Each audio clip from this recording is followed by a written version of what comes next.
Rusia sekali lagi merasai, di dalam wilayahnya sendiri, beban perang yang dibawa oleh Vladimir Putin ke Ukraina. Dalam beberapa jam terakhir, drone Ukraina telah menyerang titik-titik sensitif logistik Rusia di Crimea yang diduduki, di Selat Kerch, di Port Kavkaz. Dan pada struktur yang berkaitan dengan bekalan bahan api yang menyokong tentera, kenderaan, feri dan laluan tentera Moskow. Serangan itu tidak terhad kepada satu letupan sahaja. Ukraina menyasarkan depot minyak, terminal maritim, sistem pertahanan udara dan laluan yang digunakan untuk memastikan pendudukan terus berjalan. Hasilnya ialah asap di atas kemudahan strategik, feri-feri yang terkena serangan, penjualan bahan api kepada orang awam di Crimea digantung dan Kremlin cuba mengawal keadaan. Masalah ini sudah melangkaui bidang ketenteraan dan telah menjejaskan kehidupan harian mereka yang berada di kawasan yang diduduki.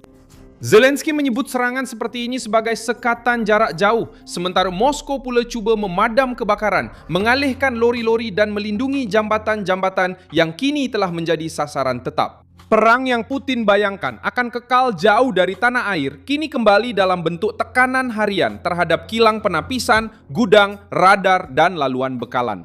Apa yang telah diserang oleh Ukraina sehingga begitu sensitif? Mengapa Crimea menjadi pusat tekanan terhadap Putin? Bagaimana Moskow akan mengekalkan pendudukan tanpa bahan api? Saya akan ceritakan semuanya kepada Anda. Jika Anda suka kandungan yang terus terang dan tidak berbelit-belit seperti ini, pertimbangkan untuk melanggan kerana di sini ada video seperti ini setiap hari. Feri dan laluan mula gagal. Serangan Ukraina menyasarkan struktur yang menghubungkan Crimea yang diduduki dengan Rusia. Pada awal pagi, 21 Jun 2026, pasukan Ukraina melancarkan serangan jarak jauh terhadap kemudahan di sekitar jambatan Crimea, di Selat Kerch dan juga di sebelah Rusia di Krasnodar. Operasi itu melibatkan unit-unit yang berkaitan dengan perkhidmatan keselamatan Ukraina, pasukan sistem tanpa pemandu, perisikan tentera dan pasukan khas.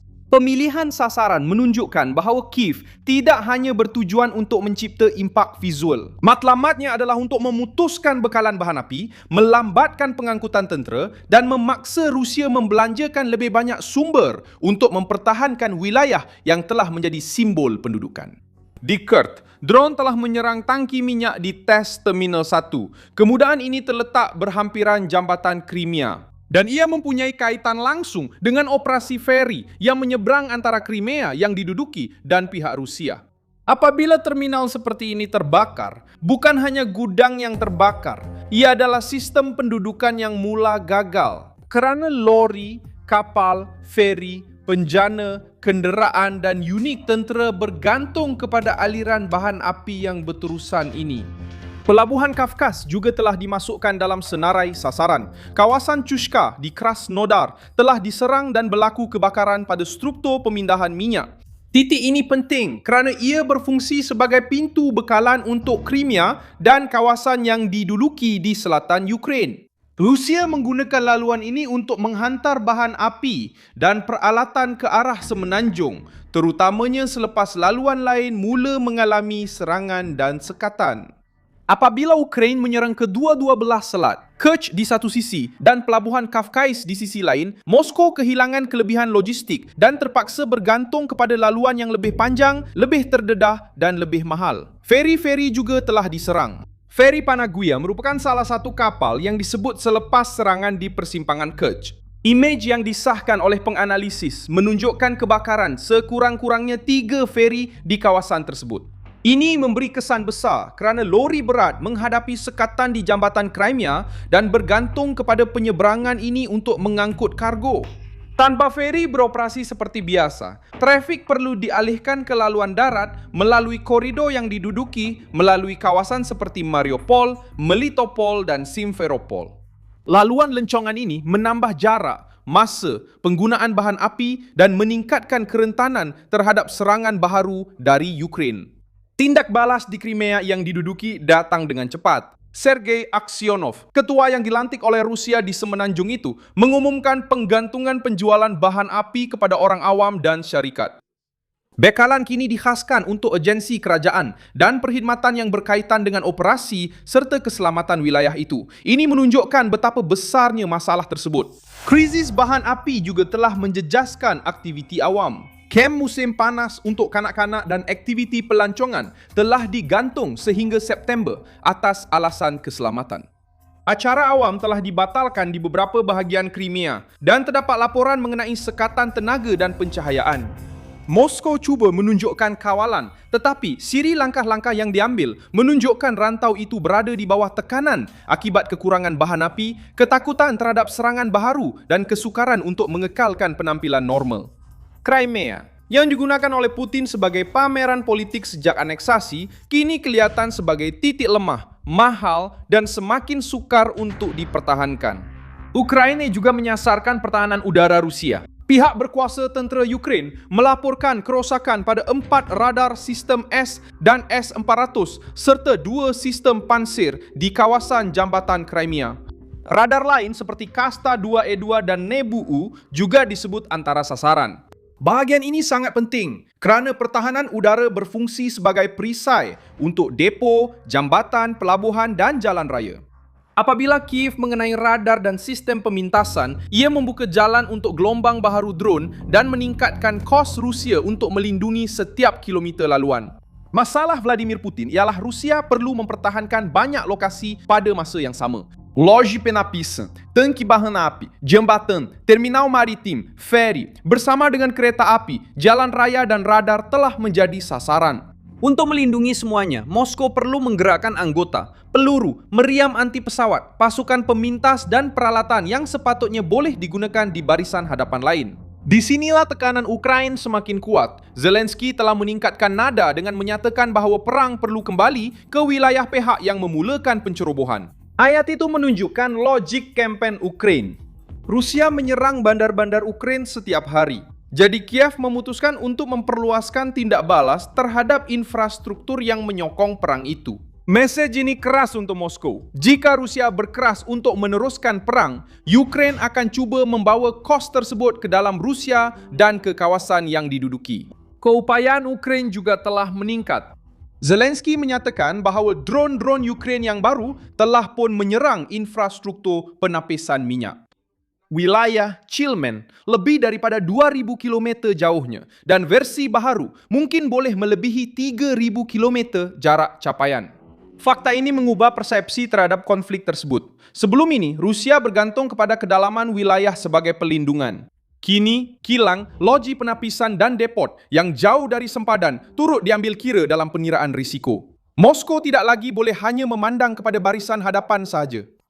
Perlu melihat keseluruhan peta. Moskow juga telah merasai serangan terbaru terhadap loji penapisan di ibu negara Rusia. Unit Gazprom Neft di Moskow telah diserang lebih daripada sekali pada bulan Jun, menyebabkan kerosakan pada struktur penapisan yang penting. Ini memberi kesan secara langsung kerana loji penapisan itu membekalkan petrol, diesel dan produk lain ke kawasan ibu negara. Kremlin bertindak balas dengan cuba meredakan keadaan.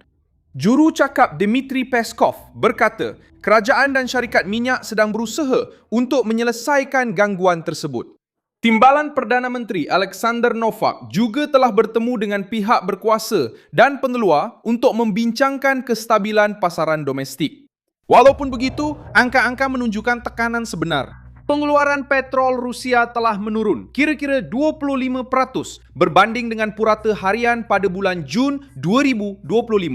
Manakala ekspor maritim produk derivatif telah menurun sebanyak 15% pada separuh pertama bulan Jun. Bagi sebuah kuasa tenaga, penurunan seperti ini adalah satu petanda yang berbahaya. Gangguan tersebut tidak hanya terhad di Crimea. Wilayah-wilayah Rusia seperti Lipetsk, Rostov, Tataristan, Voronezh, Khabarovsk dan Irkutsk mencatatkan masalah bekalan atau kekurangan beberapa jenis petrol dan diesel. Di Moskow, beberapa stesen minyak tidak mempunyai bahan api tertentu, walaupun pihak berkuasa cuba menegaskan bahawa keadaan adalah terkawal. Perang yang cuba digambarkan oleh Kremlin sebagai jauh dan terkawal, kini mula memberi kesan nyata kepada pasaran dalaman Rusia. Daripada hanya berdepan dengan kekuatan tentera Rusia di barisan hadapan, Kiev cuba memotong apa yang menggerakkan kekuatan itu. Tanpa bahan api, lori akan berhenti. Tanpa feri, penghantaran akan tertangguh. Tanpa radar, akan wujud jurang dalam pertahanan. Tanpa kilang penapisan beroperasi sepenuhnya, tekanan akan sampai ke pasaran dalaman. Tekanan itu menjadi sebahagian daripada kempen yang lebih besar untuk mengasingkan Crimea yang diduduki dan meningkatkan kos pendudukan. Rusia sudah pun mengehadkan sebahagian daripada trafik berat dan kebergantungan kepada feri telah meningkat. Reaksi penganalisis yang berkaitan dengan persekitaran ketenteraan Rusia sendiri menunjukkan kebimbangan. Saluran pro-perang di Moskow sudah pun bercakap tentang peningkatan tekanan terhadap jambatan Crimea dan meminta persediaan untuk serangan baharu. Pembacaan ini menunjukkan bahawa bahkan penyokong perang pun tidak dapat mengabaikan corak tersebut. Ukraine sedang menguji pertahanan, melumpuhkan logistik dan memaksa Rusia memilih di mana untuk membelanjakan sumber mereka. Mempertahankan Crimea telah menjadi kewajipan simbolik, tetapi untuk mengekalkan pertahanan itu semakin mahal. Serangan itu juga memberi kesan psikologi. Barisan panjang, stesen ditutup, pelancong cuba keluar, laluan digantung dan pihak berkuasa meminta bertenang, membentuk gambaran buruk untuk Moskow. Penduduk Rusia telah terbiasa mendengar bahawa perang berada di bawah kawalan. Penduduk melihat kebakaran di kilang penapisan, sekatan bahan api, feri terhenti dan drone sampai ke kawasan pedalaman. Walaupun dengan protes yang dikawal dan media ditekan, realiti tetap muncul dalam kehidupan seharian. Kekurangan petrol, penutupan kem, perubahan laluan, pembatalan acara, pemadaman lampu. Ukraine terus mara dalam kempen ini tanpa perlu mengumumkan serangan darat besar-besaran di Crimea. Caranya lebih senyap dan berterusan. Caranya lebih senyap dan semakin berkembang dengan setiap serangan. Jika pertahanan ditumpukan di Crimea, kawasan lain akan terdedah. Jika kilang penapisan di Moskow dan pedalaman Rusia dilindungi, laluan tentera menjadi lebih lemah. Lori-lori terpaksa dialihkan ke jalan lain. Ukraine terus mara tanpa perlu mengumumkan serangan darat di Crimea. Cara Ukraine mara dalam kempen ini adalah tanpa serangan darat besar-besaran di Crimea. Cara ini, ditambah dengan pendudukan, sudah mula memberi kesan di dalam negara. Perang yang cuba dipaksakan oleh Moskow ke atas Ukraine kini kembali memberi tekanan kepada jentera Rusia sendiri. Dan Crimea yang diduduki muncul di tengah-tengah. Di tengah-tengah tekanan ini, saya Milson Alves Global dan tujuan saya adalah untuk memastikan anda sentiasa mendapat maklumat yang benar setiap hari. Pautan berita ada dalam deskripsi video. Sila tekan butang suka pada video ini, langgan saluran ini dan di akhir nanti, lihatlah komen-komen supaya anda lebih terlibat dengan komuniti. Milson Alves,